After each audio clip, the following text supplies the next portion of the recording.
नमस्कार प्रिय दर्शकों, हाजिर हूँ। आजकल इंडिया में बहुत तेजी से ट्रेंड हो रहे पहले के बॉलीवुड के अभिनेता और आज के समय के नेता चिराग पासवान जी की कुंडली को लेकर। दर्शकों, इनकी उनको लेकर इस समय भारतवर्ष में काफी बातें, काफी अफवाहें चल रही है।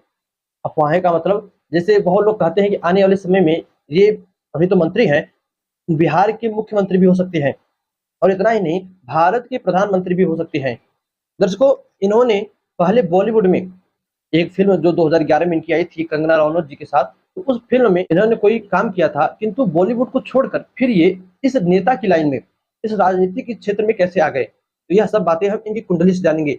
अब देखिए, ना तो हम उनको पर्सनली जानते हैं, ना वो हमको जानते हैं। तो इनकी कुंडली से हम इनके बारे में कितना जान जाएँगे और कौन-कौन सी बातें हम पता कर लेंगे। आज इन सारी बातों पर डिस्कस करेंगे और आपको भी पता चल जाएगा। देखिए भाई, अभी वो बहुत जल्द ही नए-नए ट्रेंड में आए हैं, तो किसी को उनके विषय में इतना नहीं पता है। किंतु हाँ, फिर भी हम जन्म कुंडली से कितना उनके विषय में जान जाएँगे, आज आप यह कुंडली देखकर समझ जाओगे। दर्शकों, आइए बिना किसी देरी के प्रारंभ करें। दर्शकों, जैसा कि हम हर कुंडली में सबसे पहले लग्न को देखते हैं, तो आप इनके लग्न को देखिए। मकर लग्न है इनका। इस लग्न के जातक कैसे होते हैं? बिल्कुल शांत स्वभाव के। जैसा कि इनका कैरेक्टर अगर देखें, इनको इनके फोटो में देखें, वीडियोज़ में देखें और इनको देखकर भी लगता है कि ये अत्यंत शांत होते होंगे। और इनका लग्न जो है 12 अंश का है, तो लग्न का पूरा प्रभाव इनके ऊपर पड़ता होगा। तो ये अत्यंत शांत होते होंगे। साथ ही साथ मकर लग्न के जातक बड़े ही बुद्धिमान होते हैं, नई-नई योजनाएँ बनाने में कुशल होते हैं। हमें आगे क्या करना है, भाई देखिए, एक राजनेता की बुद्धि ऐसी ही चाहिए, हमें आगे क्या करना है, हमें अपनी प्रजा को कैसे संतुष्ट रखना है, इस पर तुरंत सोच विचार करे और हर काम अपनी प्रजा से जुड़कर करे। तो ये इनके लग्न में ही, इनके स्वभाव में ही पड़ा है। बुद्धिमान है, उग्र है, हमेशा नई-नई योजनाएँ बनाते हैं, नया-नया प्लान बनाते हैं कि हमें अब आगे अपने क्षेत्र में, अपने करियर में क्या करना है। एक चीज़ जो इनमें सबसे खराब बात होती है, ये लोग दिखावे पर ज़्यादा खर्च करते हैं और अपनी वाणी पर, अपनी ज़ुबान पर इनका कोई कंट्रोल नहीं होता। तो ये एक हम इनको माइनस पॉइंट देंगे। दर्शकों, इसी के साथ-साथ ऐसे लोग अत्यंत फुर्तीले होते हैं। जैसी परिस्थिति रहती है, उसी अनुसार ये रहते हैं। यदि परिस्थिति बहुत अच्छी है, राजाओं वाली ज़िंदगी, और परिस्थिति थोड़ी नॉर्मल है, तो नॉर्मल ज़िंदगी जीते हैं। कोई काम, मकर लग्न के जातकों का कोई भी काम बिगड़ जाए, थोड़ा बहुत भी कोई काम बिगड़ जाए, तो ऐसे लोग तुरंत दुखी हो जाते हैं और कहीं अकेले में रहना पसंद करते हैं। तो दर्शकों, ये हो गया इनका लग्न। अब लग्नेश जो शनि है, उनको आप देखिए तो कुंडली के 10म भाव में तुला राशि में जाकर उच्च के होकर बैठे हैं। लग्नेश का उच्च का होना, वो भी अपने कार्य क्षेत्र में, 10म भाव को कार्य क्षेत्र से जाना जाता है। तो 10म भाव में उच्च के शनि होकर बैठे हैं, तो यह इनकी जो भी यह काम करे, उसके लिए बड़ा ही अच्छा और एक आप कह सकते हो कि अच्छा राजयोग बन रहा है। दर्शकों, फिर इसी के बाद अन्य ग्रहों की स्थिति की बात करें, तो कुंडली के तीसरे भाव में मीन राशि में चंद्रमा बैठे हैं, छठे भाव में मिथुन राशि में राहु बैठे हैं। कुंडली के 10म भाव में आप देखिए तो 5 ग्रह, पंचग्रह एक साथ युति करके बैठे हैं, जिसमें कि शनि, सूर्य, शुक्र, बुध और देवगुरु बृहस्पति है। फिर कुंडली के 12वें भाव में केतु और मंगल युति करके बैठे हैं।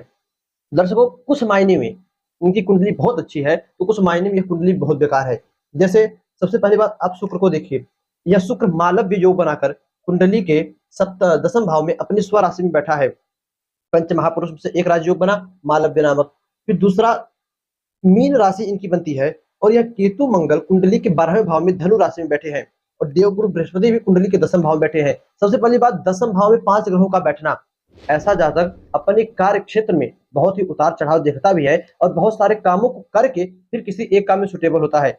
जैसा कि हमें पता ही चलता है कि इनकी एक पल ये बॉलीवुड में गए और भी कोई काम किया होगा। बॉलीवुड में क्यों गए? यह शुक्र ले गया। 2011 में इनकी जो फ़िल्म आई थी, उस समय देखी जाए तो शुक्र की महादशा, जी हाँ, शुक्र की महादशा 1992 से लेकर 2012 तक इनको शुक्र की महादशा चली। तो 2011 में फ़िल्म आई और शुक्र जो है कुंडली के 10म भाव में स्वराशि में मालव्य योग बनाकर बैठे हैं। जैसा कि साफ-साफ दिखाई दे रहा है कि इसी शुक्र के कारण ये पहले बॉलीवुड क्षेत्र में गए। फिर जब 2012 के बाद इनको सूर्य की महादशा लगी। अब देखिए, इनके पिताजी की, अभी मैंने इनके बारे में बहुत ज़्यादा कुछ छानबीन भी नहीं किया है। अब लेकिन सुनने में आता है कि इनके पिताजी की डेथ हो चुकी है और इनके पिताजी की डेथ के बाद इन्होंने, इनकी जो पार्टी थी, जो भी इनका एक पार्टी था जिस पे ये काम करते हैं, उसको पूरी तरह से अपने पैरों पर इन्होंने ही खड़ा किया है। तो ये कब से?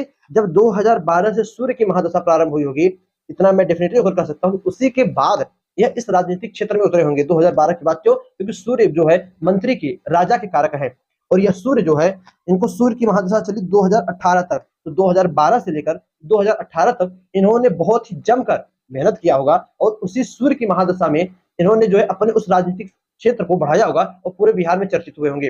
दर्शकों, फिर बिहार के बाद जब 18 के बाद इनको चंद्रमा की महादशा प्रारंभ हुई, तो चंद्रमा को आप देखिए इनकी कुंडली में सप्तम भाव के स्वामी बनकर कुंडली के तीसरे भाव में, पराक्रम भाव में बैठे हैं, देवगुरु बृहस्पति की राशि में। इसके बाद इनकी लाइफ में चैलेंज और बढ़ा भाई।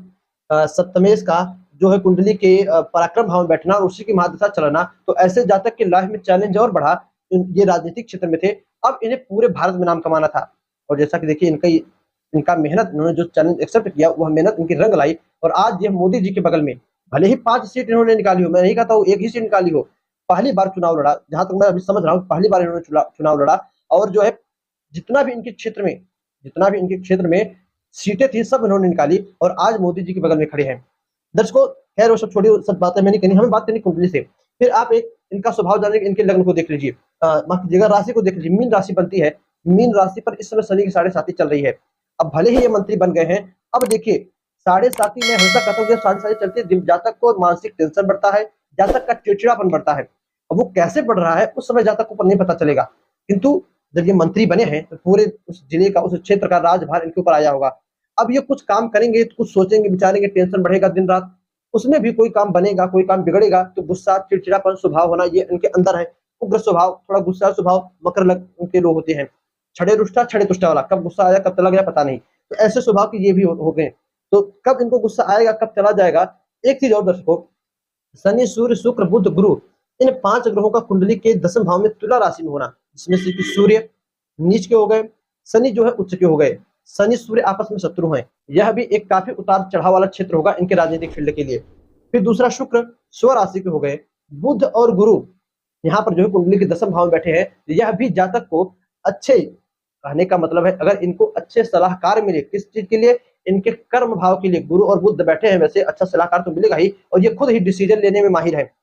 दर्शकों फिर एक चीज इनके वाणी भाव को देखिए, एकादश भाव का स्वामी जो वाणी के लिए जाना जाता है, कुंडली के 10वें भाव में उच्च का होकर बैठा है। दर्शकों इनकी बुद्धि के स्वामी को देखिए, शुक्र जो है कुंडली में अपने स्वराशि में 10वें भाव में मालव योग बनाकर बैठे हैं, जो कि बुद्धि के स्वामी हो गए। तो इनकी भाषण देने की जो शैली है, बहुत लोग उससे भी प्रभावित होते हैं। अब हम बात कर लेते हैं कि भविष्य में जो लोग कहते हैं इनके मुख्यमंत्री बनने का चांस अथवा इनके पीएम बनने का चांस वह होगा कि नहीं, उससे पहले एक चीज और आप देखिए, यहाँ पर राहु और केतु जो है कुंडली में आंशिक काल सर्प दोष लगाकर बैठे, सिर्फ एक चंद्रमा बाहर निकला है, बाकी सारे ग्रह एक साइड होकर आंशिक काल सर्प दोष बनाकर बैठे हैं। तो दर्शकों यह भी इनके करियर के लिए एक छोटा सा ही सही, किंतु यह भी एक रुकावट डालने वाला है। अब आने वाले दिनों में 2028 तक इनको चंद्रमा की महादशा चलेगी, और 28 के बाद मंगल की महादशा प्रारंभ होगी जो चलेगी 2035 तक। तो मंगल इनकी कुंडली में जो है सुख भाव के स्वामी और आय भाव के स्वामी बनकर कुंडली के 12वें भाव में बैठे हैं। दर्शकों हम यह कह सकते हैं कि ऐसा जातक अभी 2035 तक तो नहीं, 2035 तक, क्योंकि मंगल सेनापति के कारक है, सेनापति से आप बहुत कुछ बन सकते हो, विधायक नेता मंत्री सांसद इत्यादि ही बन सकते हो। मुख्यमंत्री बनने के लिए जब इनको राहु की महादशा प्रारंभ होगी, और यह राहु कुंडली के 6ठे भाव में और 12वें भाव में दृष्टि है, 6ठे भाव में बैठे हैं, इन दोनों जगहों के लगभग समझे अपने अंडर में लेकर बैठे हैं, तब शायद 2035 के बाद इनके मुख्यमंत्री बनने का चांस प्रबल हो सकता है, और या ये बन भी सकते। क्यों? क्योंकि राहु जो है वो आकस्मिक चीजों के कारक है। अभी भी राजनीतिक क्षेत्र में ऐसा नहीं इन्होंने 5 सीटें निकाली तो इनको सब पसंद करने लगे, अभी भी इनसे भी बड़े बड़े महारथी लोग इनकी फील्ड में बैठे हैं, जो कि मुख्यमंत्री बनने के दावेदार हैं, जो कि प्रधानमंत्री बनने के दावेदार हैं। तो भाई देखिए अफवाहें बहुत सारी उठती है, उस पर ध्यान नहीं देना। इनकी कुंडली जो कहती है, इनका डेट ऑफ बर्थ है 31 अक्टूबर 1982 दोपहर के 1 बजे दिल्ली में, और भारत दिल्ली इंडिया में। दर्शकों हमें बात कर लिया लग्न की, हमने बात कर ली चंद्र राशि की। सूर्य राशि इनकी तुला है, जो कि सूर्य नीच के होकर कुंडली के 7वें भाव में बैठे हैं, और यह सूर्य जो है अंश बल से 13 अंश के हैं। देखिए राजनीतिक क्षेत्र के लिए भी सूर्य को कारक माना जाता है, तो यदि सूर्य यहाँ पर नीच के हैं तो थोड़ा बहुत इनके अंदर कॉन्फिडेंस की कमी तो अवश्य होगी। भले ही 13 अंश के सूर्य बली है, चलो जो होगा देख लिया जाएगा, करेंगे, ये स्वभाव के होंगे, किंतु फिर भी कोई भी काम करने से पहले थोड़ा सा हिचकिचाते होंगे। क्यों? इसी सूर्य के कारण। तो सूर्य को मजबूत करना परम आवश्यक है, और सूर्य मजबूत होते होंगे, जैसा कि हमने हमेशा इनको देखा कि इनके माथे पर हमेशा कोई ना कोई चंदन, कोई ना कोई टीका लगा रहता है। दर्शकों इसी के साथ साथ शनि तो उच्च के ही हैं, शनि के वैसे में कुछ कहना ही नहीं, और यह शनि 3 अंश के हैं, अच्छा अस्त है 3 अंश के हैं, और शुक्र भी अस्त है। तो यह भी एक थोड़ा जो है भाई उच्च का शनि, गरीबों का, जनता का इनको प्यार सपोर्ट तो अच्छा मिला, जो छोटी वर्ग के लोग थे इनको, ये भी इनको अच्छे खासे रिस्पॉन्स दिए होंगे, किंतु आने वाले समय में जब ये शनि थोड़ी अंश है और अंश बल से कमजोर है, तो आने वाले समय में इनको छोटे वर्ग के लोगों से दिक्कतें हो सकती है, चाहे उनका वोट बैंक इनको ना मिले। इसके लिए शनि को मजबूत करना, सूर्य को बलि करना, सूर्य नीच के हैं तो सूर्य को बलि करना, सूर्य को मजबूत करना। शुक्र तो बढ़िया अच्छे खासे हैं, सिर्फ अस्त है तो शुक्र को भी अच्छे खासे बलि करना, मजबूत करना। दर्शकों, कुछ इनकी कुंडली में जैसा कि मैंने कहा माइनस पॉइंट भी है, शुरू में कहा था, और कुछ अच्छे पॉइंट भी है। बात इन्होंने मैंने हमारे मुख्य पॉइंट था कि इन्होंने बॉलीवुड को छोड़ा, तो राजनीतिक क्षेत्र के कारण, पिताजी के डेथ के कारण ये 2012 के बाद इस राजनीतिक क्षेत्र में आए, तो सूर्य की महादशा प्रारंभ हुई तब। उसके बाद हम बात कर ले कि इनकी कुंडली में, खैर छोड़िए, और कुछ तो जैसा कि प्रश्न रहता है तो कुंडली देखने में कुछ अच्छा भी लगता है। प्रश्न कोई है ही नहीं, अपने मन से जो देखना है सो देखना है। एक केतु मंगल की युति बनी है, यह मैं आपके ऊपर छोड़ता हूँ। यदि आप भी थोड़ा बहुत ज्योतिष में रुचि रखते हो, यह केतु मंगल की युति कुंडली के 12वें भाव में क्या फल देगी, कमेंट करके अवश्य बताइएगा। साथ ही साथ दर्शकों, आपको क्या लगता है, क्या यह आने वाले समय में भारत के प्रधानमंत्री बन सकते हैं कि सिर्फ बिहार के मुख्यमंत्री बनकर ही रह जाएंगे? देखिए, अभी का जो समय है और आने वाला जो समय है, इसमें बहुत ही फर्क है। अभी बीते समय हमने बहुत ही मशहूर गायक कह सकते हो, सिंगर कह सकते हो, अभिनेता कह सकते हो, भोजपुरी के पवन सिंह, इतना सारा उनको सपोर्ट था, किंतु फिर भी वो हार गए। तो रियल लाइफ अलग होती है और रियल लाइफ अलग होती है। खैर छोड़िए, उस विषय में बात ही नहीं करना। हाँ, तो इस कुंडली के विषय में आपको और क्या कुछ कहना है, कमेंट करना है तो अवश्य कीजिएगा। दर्शकों, बस आज के इतना ही, इजाजत दीजिएगा, पुनः आपसे मुलाकात होगी किसी नई वीडियो में नए टॉपिक के साथ। तब तक के लिए नमस्कार।